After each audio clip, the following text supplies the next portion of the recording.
حضرت داتا گنج بخش علی حجویری رحمۃ اللہ علیہ کم و بیش 400 سن ہجری کے اندر آپ دنیا میں تشریف لائے ہیں۔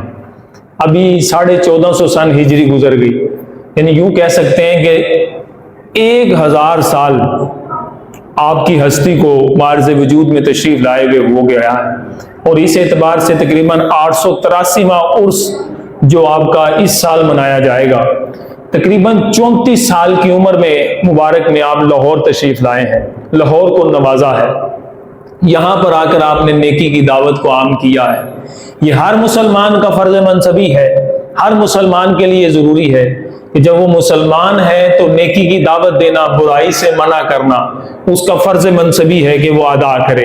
اگر وہ گھر کا سربراہ ہے تو گھر والوں پر، اگر وہ کہیں راستے میں کسی سے سلام کرتا ہے تو کوئی اچھی بات اس تک پہنچا دے، یہ ہماری ذمہ داری میں شامل ہے۔ لیکن آج معاشرے کے اندر گناہ کی باتوں کا تو تبادلہ خیال ہو جاتا ہے، آپس کے اندر ایک دوسرے کو ٹونک کرنا، ایک دوسرے کو جگت مارنا، ایک دوسرے کو نیچا دکھانا تو ہم تبادلہ خیال کر لیتے ہیں، لیکن جس مقصد کو ہم نے بروئے کار لانا تھا، جس کی وجہ سے ہمیں پیدا کیا گیا تھا، جو ہمارے لیے ضروری تھا، وہ نیکی کی دعوت دینا، برائی سے منع کرنا، وہ آج کل ہماری زبانوں سے دور ہوتا چلا جا رہا ہے۔ تو یہ اولیاء کاملین کی گویا کہ ان کی شان کا ایک اہم باب یہ بھی ہے کہ انہوں نے جب بھی سفر کیا تو ان کا مقصد نیکی کی دعوت دینا ہوتا تھا، برائی سے منع کرنا ہوتا تھا۔ تو حضور داتا گنج بخش علی حجویری رحمۃ اللہ علیہ نے نیکی کی دعوت کے لیے آپ نے سفر فرمایا، دین اسلام کا پیغام عام کیا، لوگوں کو قرآن و سنت کی تعلیم دی، اور یہاں تک کہ اخلاق کردار سے کبھی بیانات فرما کر، قرآن و سنت کی تفاسیر و شرح فرما کر غیر مسلموں کو مسلمان کیا۔ یہ آپ کی شان کا ایک باب ہے، اور یوں کہیے کہ آپ نے شریعت کی پاسداری نہیں چھوڑی، خود مصلی امامت پر کھڑے ہو کر لوگوں کو نماز پڑھاتے رہے۔ کئی آپ کی صحبت سے علم پا کر عالم بنے، اور خالی عالم نہیں بنے بلکہ ولی کامل بھی بنے۔ یہ حضور داتا گنج بخش علی حجویری رحمۃ اللہ علیہ کا فیضان ہے کہ آپ کی صحبت میں بیٹھ کر علم حاصل کیا گیا۔ آج کل کے دور کے اندر ہم سمجھتے ہیں کہ ولی وہ ہوتا ہے کہ جو علم سے دور ہو، نہ وہ جاہل ہوتا ہے، ولی نہیں ہوتا۔ ولی کی علامت یہ ہے کہ وہ عالم ہوتا ہے، اور آپ نے تربیت فرما کر کئی لوگوں کو ولایت کا منصب بھی عطا فرمایا ہے۔ آپ کی صحبت فیض سے فیض پانے کے بعد حضور خواجہ غریب نواز سلطان الہند فرما گئے تھے نا، گنج بخش فیض عالم مظہر نور خدا،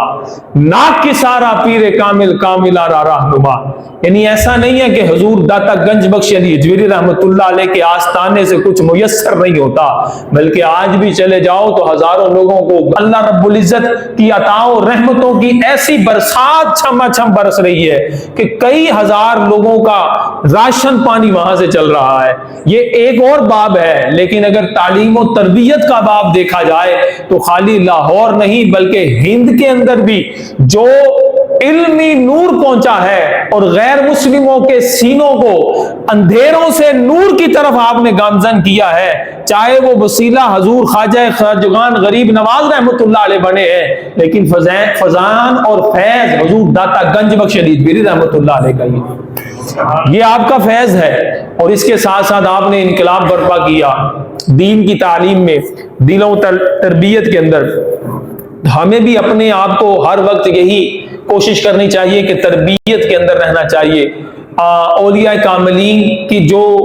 تعلیم ہے اس تعلیم کو سیکھ کر اپنے سینوں میں بسا لینا چاہیے۔ یہی مقصد ہوتا ہے اولیاء کا ذکر کرنا، کہ اولیاء نے اتنی پیاری زندگی گزاری، آج 1000 سال گزرنے کے بعد بھی ان کا نام بڑے اچھے طریقے سے لیا جا رہا ہے۔ ہم کہیں اپنے مقصد حیات سے ہٹ تو نہیں بیٹھے، جس کی وجہ سے ہمیں آئے دن پریشانیاں، پرابلمز اور آئے دن کئی مشکلات کا سامنا کرنا پڑتا ہے۔ تو اگر ہم اسی روش کو، اسی طریقے کو، اسی رہنمائی کردار کو ادا کرتے چلے جائیں، اللہ تعالیٰ ہماری منازل کو بھی آسان فرماتا چلا جائے گا۔ ہمیں بھی یہ ضرورت ہے، اور مرکز الاولیاء کہا جاتا ہے لاہور کو، اس کا مقصد یعنی اولیاء کا مرکز، اس کا کہنے کا مقصد بھی یہی ہے کہ حضور داتا گنج بخش علی حجویری رحمۃ اللہ علیہ لاہور میں تشریف فرما ہے۔ تو یہ ہمارے نصیب ہیں کہ اللہ تعالیٰ نے حضور داتا گنج بخش علی حجویری رحمۃ اللہ علیہ جیسی عظیم ہستی لاہور میں تشریف فرما ہے۔ تو ہمیں چاہیے کہ حضور داتا گنج بخش علی حجویری رحمۃ اللہ علیہ کی تعلیمات کو پڑھیں۔ آپ کی تعلیمات کا باب آپ کی کتاب ہے۔ آپ اگر حضور داتا گنج بخش علی حجویری رحمۃ اللہ علیہ کی کتاب کھولیں، کشف المحجوب، کتنی پیاری کتاب ہے۔ کشف المحجوب کہتے ہی دلوں کے پردے کھول دینے والی کتاب ہے۔ یعنی آپ کے شاگرد نے آپ سے سوال کیے تھے، آپ نے اس سوالوں کے جواب میں یہ کتاب تحریر فرمائی۔ اور غور فرمائیں، اللہ کا ولی، آپ کی اور بھی بڑی کتابیں ہیں لیکن کچھ کتابیں جو سی ہیں وہ لاپتہ ہو گئی ہیں، مفقود ہو گئی ہیں، لیکن کشف المحجوب کے ذریعے وہ پتہ چلتا ہے کہ آپ نے کتابیں تحریر فرمائی ہیں۔ اس وقت اس طرح کتابوں کو محفوظ کرنے کا معاملہ نہ تھا، لیکن کشف المحجوب ایک مایہ ناز تصنیف ہے۔ اس تصنیف کے بارے میں بھی اولیاء کاملین اور علماء اعظام فرماتے ہیں، کیا فرماتے ہیں کہ اگر کسی بندے کو پیر کامل کی تلاش ہو، وہ کشف المحجوب پڑھ لے، اللہ تعالیٰ اس کو پیر کامل عطا فرما دے گا۔ یہ عام بزرگ کا قول نہیں ہے، حضور خواجہ نظام الدین اولیاء رحمۃ اللہ علیہ کا قول ہے۔ اتنے پائے کی کتاب ہے کشف المحجوب، لیکن ہمارے ہاں حضور داتا گنج بخش علی حجویری رحمۃ اللہ علیہ کے نام پر لوگ ننگے پاؤں چل لیں گے، چادریں لے کر ڈھول ڈمکا بجا لیں گے جس کا شریعت سے کوئی تعلق نہیں، 2 دن تک لنگر کی لائنوں میں لگ جائیں گے، دودھ بیچنا چھوڑ دے گا اور دودھ دے گا وہاں پر جا کے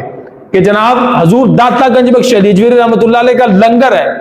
یہ لنگر بعد میں ہے، پہلے لنگر حضور داتا گنج بخش علی حجویری رحمۃ اللہ علیہ کا جو لنگر ہے وہ آپ کی تعلیمات ہے، وہ آپ کی کتاب کشف المحجوب ہے جو اصل لنگر ہے۔